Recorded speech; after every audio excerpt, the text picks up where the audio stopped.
So some of you asked me to go into a little bit more details on the incentives that were in my first NFL contract by the Cleveland Browns.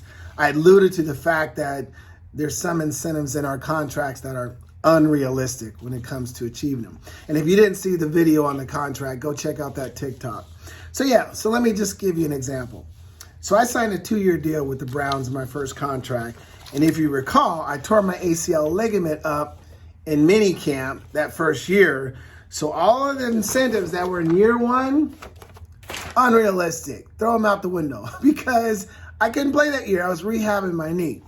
Now, year two is where it gets interesting. And I have some more videos coming up. And I got to tell you what happened when I went through Cleveland's training camp. But I will tell you, I did get cut the next year. I was the last wide receiver cut, and they were trying to make the decision. And I'll go into that later. But if I had made the team and was on the active roster at any point, I would have got an extra $20,000 bonus. I wonder if that played a role in whether I made the team. And then also I had opportunities for bonuses and reception, leading the team in receptions, $10,000, touchdowns, $10,000, yardage, $10,000. Now that year, if you recall, they were loaded at wide receiver. Webster Slaughter wasn't even in his prime yet. Brian Brennan, great wide receiver. Reggie Langhorne too. They were locked in solid. So what was the odds of me outperforming these guys who were already great players and really just getting or not even in their prime yet?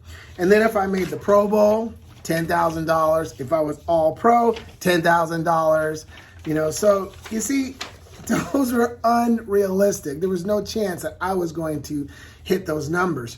And like I said earlier, players know this. When they put these incentive packages together, they're kind of in 3 categories. You got the easy ones that you got a really good chance of achieving if you're playing.